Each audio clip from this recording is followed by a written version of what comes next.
नया फिर दिन हुआ,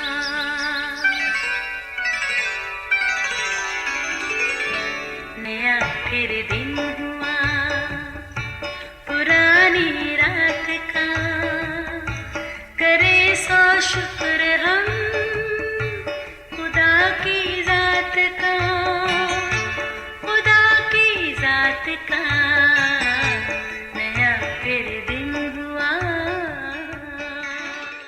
आज की आयत, क्योंकि जो कोई कलाम का सुनने वाला हो और उस पर अमल करने वाला ना हो, वो उस शख्स की मानद है जो अपनी कुदरती सूरत आईने में देखता है।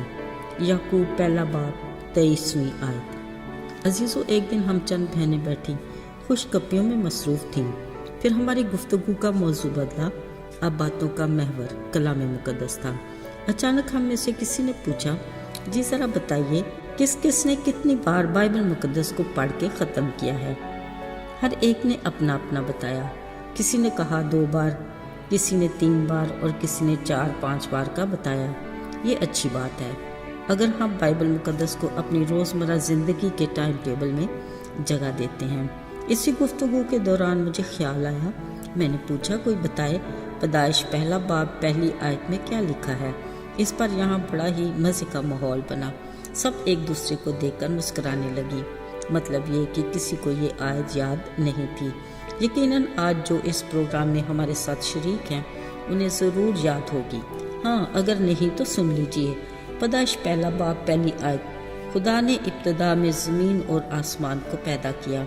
और बाइबल मुकद्दस की आखिरी आयत मुकाशवा 22 बाब 21वीं आयत लिखा है, खुदावंद यीशु का फजल मुकद्दसों के साथ रहे, आमीन।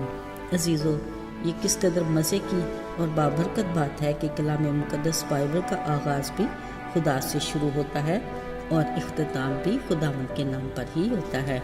यानी अव्वल और आखिर, इब्तिदा और इंतहा भी वही कादर मुतलक खुदा। याद रहे, बाइबल मुकद्दस कोई आम नहीं, ये बड़ी ख़ास किताब है। यकीनन सबसे ज़्यादा इशात वाली किताब, सबसे ज़्यादा पढ़ी जाने वाली किताब बाइबल मुकद्दस ही है, जिसका कई ज़ुबानों में तर्जुमा हुआ ताकि हर कोई मुस्तफ़ीद हो सके। याद रहे, ये किसी दौर और ज़माने में नहीं बदली, बल्कि ये ज़िंदगियों को बदलने की कुदरत ज़रूर रखती है, बशर्ते हम इसको अक्ल और समझ से पढ़ें। महज पढ़ना काफ़ी नहीं। कलाम मुकद्दस में एक ऐसे शख्स का जिक्र भी मिलता है जो कलाम को समझे बगैर महज पढ़ रहा था। ये था एक हबशी ख्वाजा। वो हबशियों की मलका कंदाके का एक वज़ीर और उसके सारे ख़जाने का मुख्तार था, जो अपने रथ पर बैठा हुआ यसाया नबी के सहीफ़े को पढ़ता हुआ वापस जा रहा था। वो यरूशलेम में इबादत के लिए आया हुआ था। जिस वक्त ये अपने सफ़र में रवां दवां था, उसी वक्त खुदावंद के फरिश्ता ने फिलिप्पस से कहा, उठकर दक्कन की तरफ उस राह पर जा जो यरूशलेम से गज़ा को जाती है और जो जंगल में है। रूह ने फिलिप्पस से कहा, नज़दीक जाकर उसके रथ के साथ हो ले। बस फिलिप्पस ने उस तरफ दौड़कर उसे यसाया नबी का सहीफ़ा पढ़ते सुना और कहा, जो तू पढ़ता है उसे समझता भी है। उसने कहा, ये मुझसे क्यों कर हो सकता है जब तक कोई मुझे हदायत ना करे।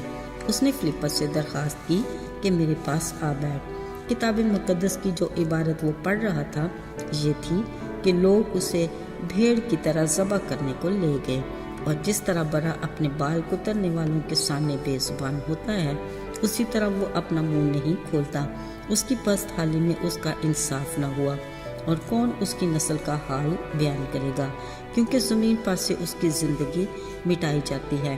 ख्वाजा ने फिलिप्पस से कहा, मैं तेरी मिन्नत करके पूछता हूँ कि नबी ये किसके हक में पूछता है, अपने या किसी दूसरे के। फिलिप्पस ने अपनी ज़ुबान खोलकर उस नविश्ता से शुरू किया और उससे यीशु की खुशखबरी दी। फिर राह में चलते चलते किसी पानी की जगह पर पहुँचे। ख्वाजा ने कहा, देख पानी मौजूद है, अब मुझे बपतिस्मा लेने से कौन सी चीज़ रोकती है। बस फिलिप्पस ने कहा, अगर तू दिल और जान से ईमान लाए तो बपतिस्मा ले सकता है। ख्वाजा ने कहा, मैं ईमान लाता हूँ कि यीशु मसीह खुदा का बेटा है। अजीज़ों, कलाम को समझने के बाद फिलिप्पस ने उसी वक्त उसे बपतिस्मा दिया। फिर ख्वाजा खुशी करता हुआ अपनी राह पर चल दिया। साथियों, याद रहे, कलाम की समझ सच बताती और हकीकत से आगाह करती है। सच ये है कि हम सब ने गुनाह किया। اور ہم سب خدا کے جلال سے محروم ہیں، مگر اس کے بیٹے یسوع کا خون ہمیں تمام گناہوں سے پاک کرتا ہے۔ ساتھیو، خدا کا کلام ہماری رہنمائی کرتا ہے کہ راہ، حق اور زندگی یسوع ہے۔ اسی کے وسیلہ سے ہم باپ خدا کے پاس جا سکتے ہیں۔ یہی واحد کلام ہمیں درست راہ کی طرف رہنمائی بھی کرتا ہے تاکہ ہمارے سفر کی انتہا ہمیشہ کی زندگی ہو۔ یاد رہے، خدا کا کلام خالص روحانی دودھ کی مانند ہے۔ یہ زندگی کی روٹی اور زندگی کا پانی ہے۔ یہ شہد کی طرح شیرین ہے۔ عزیزو، اگر ہم کلام مقدس کو عقل اور سمجھ کے ساتھ پڑھیں گے تو یہ ہماری روحانی زندگی کی ایسی غذا ہوگی جس سے ہم بحالی اور تازگی حاصل کر کے مسیح میں بھرپور اور بابرکت زندگی گزار سکتے ہیں۔ خدا نے فرمایا، کلام پر عمل کرنے والے بنو، نہ محض سننے والے۔ ہمیں یقینی طور پر عملی مسیحی بننا ہے تاکہ ہم مسیح کے منصور نظر ہوں اور اس کی خوشنودی حاصل کر سکیں۔ آئیے دعا کریں۔